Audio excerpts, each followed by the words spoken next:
Snow white the huntsman. दोस्तों, इसके पहले पार्ट में आपने देखा कि किस तरह से एक बुरी औरत ने एक राजमहल में अपना कब्जा किया और अंत में उस बुरी शक्तियों से लड़कर उसके वारिस ने उस राजमहल को अपने कब्जे में लिया और उस राज्य का उत्तराधिकारी बना। पर इस कहानी को तो आपने देख ही लिया है, पर इस कहानी से पहले घटित हुई कहानियों को आपको जानने के लिए चैनल पर बने रहना और चैनल पर नए हो तो वीडियो को लाइक और सब्सक्राइब जरूर करना होगा। तो कहानी की शुरुआत होती है और हमें रवैना को एक राजा के साथ खेलते हुए दिखाया जाता है और खेलते खेलते उस राजा की वही मौत हो जाती है क्योंकि उस रानी ने उस पर जादू कर दिया था। यहाँ हमें पता चलता है कि रवैना इसी तरह से राजाओं को मारकर सभी राज्यों को अपने कब्जे में कर रही है और तभी यहाँ भरी सभा में उस राजा के बॉडी को लाया जाता है। तभी यहाँ वो अपनी बहन को देखती है जिसका नाम फ्रेया है और वो सामने खड़ी युवराज को देखकर मुस्कुरा रही होती है। तभी वहाँ खड़े रवैना की नजर फ्रेया पर पड़ती है और वो फ्रेया से सारी सच्चाई पूछने लगती है। इसके बाद रवैना उसे बताती है कि जो तुम चाहते हो वो तुम आसानी से पा सकते हो।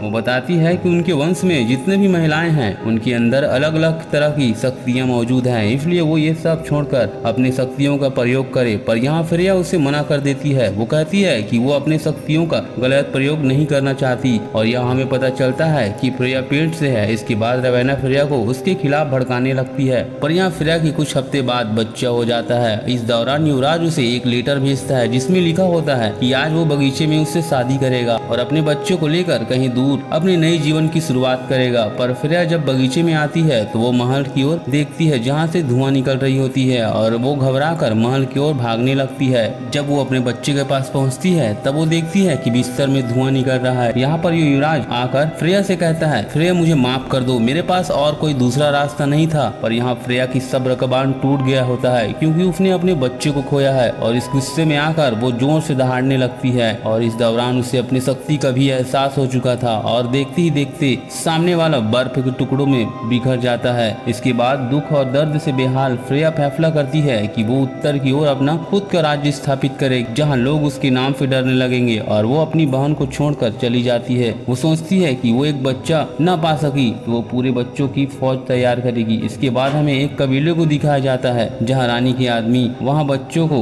उठा लेते हैं और यहाँ रानी का कहर इतना बढ़ जाता है कि जहाँ कभी हरे भरे पेड़ पौधे हुआ करते थे रानी उस जगह को बर्फ से ढककर अपना महल खड़ा कर देती है और अब यहाँ उन सारे बच्चों को रानी के पास लाया जाता है। तभी उनमें से एक बच्चा रोने लगता है। रानी उस बच्चे को पूछती है, क्या तुम्हें अपनी माँ की याद आ रही है? वो कहता है हाँ। रानी उस बच्चे का नाम पूछती है। वो अपना नाम टर्न बताता है। इसके बाद रानी गुस्से से एक चेतावनी देती है कि मेरे राज्य में सब कुछ हो सकता है लेकिन यहाँ प्यार जैसा कोई भी बात अगर मेरे कानों तक पहुँची तो उसे अपने जान से हाथ धोना पड़ेगा। इसके बाद यहाँ लाए सारे बच्चों को स्पेशल ट्रेनिंग दिया जाता है। उन्हें हर तरह की ट्रेनिंग दिया जाता है जिससे कि वो आगे मजबूत बने और एक मजबूत फौज तैयार कर सके। और यहाँ हमें दिखाया जाता है कि तीरंदाजी में सबसे बेहतरीन सारा और शेरिक होता है और देखते ही देखते सारे बच्चे बड़े हो जाते हैं और सब अपने अपने कला में माहिर होते हैं। और रानी ने अपनी इस मजबूत फौज को उत्तर की ओर भेजा जहाँ उनकी फौज हर लड़ाई जीतने लगे और रानी उनकी इस काम से खुश हो रही थी। और यहाँ आगे शेरिफ और सारा एक दूसरे से प्यार करने लगते हैं पर यहाँ उन दोनों को रानी का खौफ बता रहा था, इसलिए सारा एरिक को महल के आंगन में बुलाती है। इसके बाद वो दोनों वही आंगन में मिलते हैं पर यहाँ रानी के सिपाही उन्हें चारों तरफ से घेरने लगती है और तभी यहाँ रानी आती है जो कहती है, तुमने प्यार करके मेरे विश्वास को तोड़ा है, इसकी सजा तो तुम्हें मिलनी ही चाहिए। तभी एरिक कहता है कि हमने भी आपके लिए बहुत सारी लड़ाइयाँ लड़ी है। रानी कहती है, मतलब तुम दोनों यहाँ से छोड़कर जाने वाले हो तो जाओ, पर तुम्हें इन सब को पार करके जाना होगा। और अब यहाँ एरिक और सारा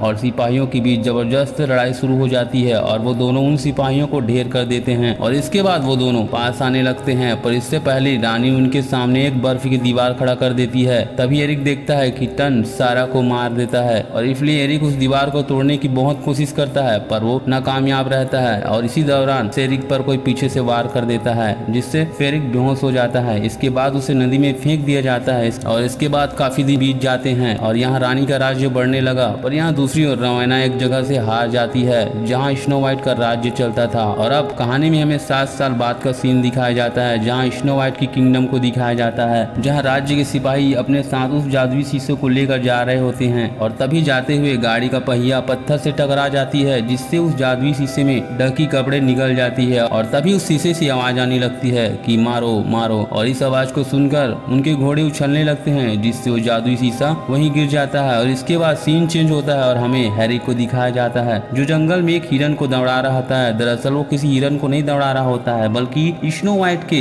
उस सैनिक पर तीरंदाजी करता है और अंत में उस सैनिक को घायल करके वुल्फ के घोड़े को लेकर चला जाता है। और इसके बाद एरिक उनका घोड़ा लेकर आगे बढ़ता है और आगे वो फूल तोड़कर एक पत्थर के ऊपर रखता है। इसके बाद वहाँ स्नो व्हाइट की कुछ और सेना आती है और यहाँ युवराज के साथ मिलकर वो स्नो व्हाइट के बारे में चर्चा करता है, जहाँ युवराज बताता है कि रवाना के जाने के बाद उस आईने में अभी भी उसकी जादुई शक्ति रह गई है और वो उसे खत्म करने के लिए उस शीशे को गिरजाघर में भेजना चाहते हैं ताकि वो शीशे की जादुई शक्ति खत्म कर सके। और युवराज उसे इस काम को पूरा करने के लिए कहता है और तभी एरिक की नजर वहाँ एक चिड़िया पर पड़ती है और वो उसे मारता है। और युवराज के पूछने पर वो उसे बताता है दरअसल ये फिरा की जासूस है जो ये जान चुकी है कि आगे हम क्या करने वाले हैं और इसलिए तुम अपने सैनिक को उत्तर की ओर जाने का आदेश दो। इसके बाद हमें रानी को दिखाया जाता है, जहाँ टन रानी के पास एक ताज लाकर कहता है कि महारानी जी आप जीत चुकी हो, पूरा स्वीन प्रदेश आपका हो चुका है। तभी रानी कहती है क्या मैं जीत चुकी हूँ, और कहती है खेल अभी खत्म नहीं हुआ है। इसके बाद रानी वहाँ अपनी शक्ति से एक 3D फुटेज बनाती है और कहती है क्या यही है जहाँ दुनिया खत्म होती है। और तभी टन कहता है महारानी जी दक्षिण को जीता नहीं जा सकता क्योंकि यहाँ स्नो व्हाइट का मजबूत और विशाल सेना है। तभी रानी कहती है क्या तुम्हें पता था कि एरिक जिंदा है। टन कहता है रानी मैं आपकी कसम खा के कहता हूँ कि मैंने एरिक को पानी में फेंक दिया था। तभी रानी टन को अपने बहन रवाना का जादुई शीशा लाने का आदेश देती है क्योंकि उस शीशे में जादुई शक्तियाँ मौजूद है जिसे पाकर वो और भी शक्तिशाली हो जाएगी और दुनिया पर राज करेगी। तभी हमें एरिक को दिखाया जाता है जिसके पीछे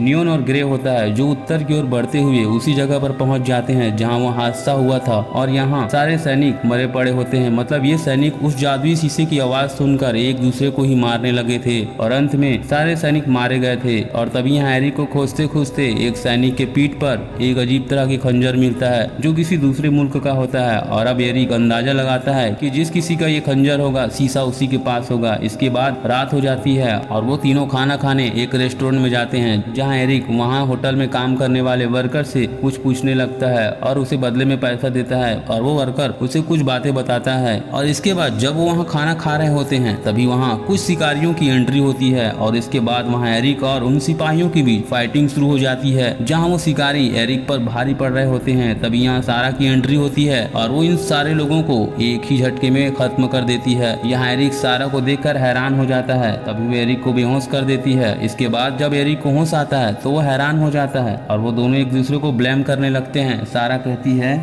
कि तुम मुझे छोड़कर क्यों भागे थे। तभी एरिक कहता है नहीं टन ने तुम्हें मार दिया था। सारा कहती है नहीं बल्कि रानी ने मुझे 7 सालों के लिए कैद में रखा था और मैं जब वहाँ से निकली तुम्हें ढूंढने का फैसला किया। इसके बाद सारा भी एरिक के साथ उस शीशे को ढूंढने निकल पड़ती है और वो जंगल में बात करते आगे बढ़ रहे होते हैं। और तभी नियोन इसे रोकता है और सामने एक लकड़ी फेंकता है और यहाँ उस लकड़ी के फेंकते ही एक बड़ा सा जाल निकल जाता है। इसके बाद वो सब एक बड़े से जाल में फंस जाते हैं और इसके बाद वहाँ एक छोटी लेडी आती है जो उनसे पैसे मांगती है, पर एरिक उसे वही खंजर देता है जो उसे उस सिपाही के पीठ से निकाला था। और तभी वहाँ एक और छोटी लड़की आती है जिसका नाम डोरीना होती है और अब वो उन सबको नीचे उतारते हैं। और तभी वो लड़की उस तीर के बारे में बताती है और वो बताती है कि वो तीर उस कॉब्लिन लोगों की है और वो सोने को बहुत पसंद करते हैं। सारा कहती है कि वो हमें कहाँ मिलेगा। तभी वो बताती है कि वो हमें आगे नदी के उस पार मिलेंगे, पर एक बात है जो भी आज तक उस नदी के उस पार गया है वो आज तक कभी जिंदा बचकर नहीं आया है।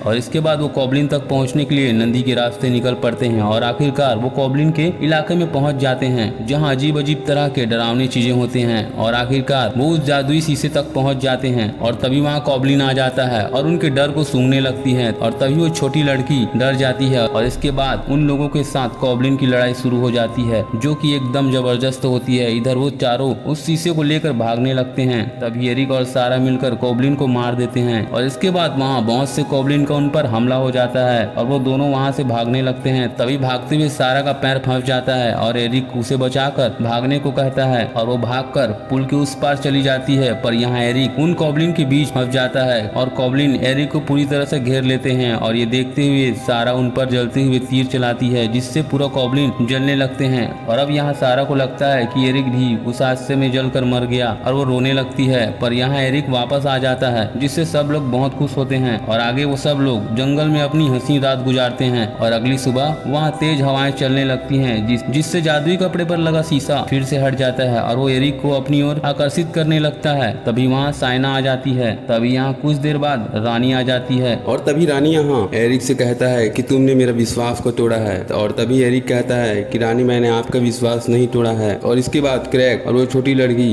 रानी से ऊंची आवाज में बात करने लगते हैं, जिससे रानी उन्हें बर्फ में बदल देती है और उन्हें कैद कर लिया जाता है। इसके बाद रानी सारा को आदेश देती है कि वो एरिक को मार दे और सारा यहाँ रानी की आदेश का पालन करते हुए एरिक पर तीर चला देती है, जिससे वो वहीं ढेर हो जाता है। इसके बाद वहाँ ग्रे और उस लड़की को बहुत दुख लगता है और वो उसके सीने से लगे तीर को निकालते हैं। इसके बाद एरिक जग जाता है और वो सब खुश हो जाते हैं और यहाँ एरिक भी उठकर खुश हो जाता है। वो सोचता है कि सारा ने जबरदस्ती उसके लॉकेट पर ही निशाना मारा था और अब वो तीनों उत्तर दिशा की ओर निकल पड़ते हैं। दूसरी ओर हमें फ्रेया को दिखाया जाता है, जो उसी जादुई शीशे के पास जाकर बोलती है कि ये जादुई शीशा मेरे से सुंदर कौन है। तभी उस जादुई शीशे से उसकी बहन रवैना बाहर आती है और वो फ्रेया से कहती है कि मैं इस जादुई शीशे में कैद हो गई थी, जो तुमने मुझे इससे बाहर निकाला है। और दूसरी ओर हम देखते हैं कि लियोन और ग्रो और छोटी लेडी महल के अंदर घुस जाते हैं। इधर एरिक भी दूसरे रास्ते से महल के अंदर घुस जाता है। तभी रानी अपने फौज से कहती है कि तुम्हें ऐसे इंसान से लड़ाई करनी है जो आज तक किसी चीज से हारा नहीं है। और यहीं पर एरिक रानी पर तीर चलाता है, जिसे रवैना रोक लेती है और तभी वो रानी एरिक और सारा को कैद कर लेते हैं। इसके बाद एरिक उन सारे सैनिकों को समझाता है कि दोस्तों तुम मेरा साथ दो। इसके बाद रवैना सबको अपनी जादुई ताकत से मारने लगती है और ये देखकर रानी रवैना और अपने सैनिक के बीच बर्फ की दीवार खड़ा कर देती है। और इसके बाद वो सिपाही उस बर्फ की दीवार में चढ़ने लगते हैं पर वो बर्फ की दीवार को तोड़ देती है। और यहाँ रानी रवैना से कहती है कि मेरे बच्चों को छोड़ दो। और इसके बाद रवैना किसी की नहीं सुनती और अब यहाँ दोनों बहन के बीच लड़ाई शुरू हो जाती है, जिसमें फ्रेया जीत जाती है। पर यहाँ रवैना और एरिक की लड़ाई होती है और वो उसे ढेर कर देती है। और इसके बाद वहाँ सभी लोग सही सलामत बच जाते हैं। और इसके बाद फ्रेया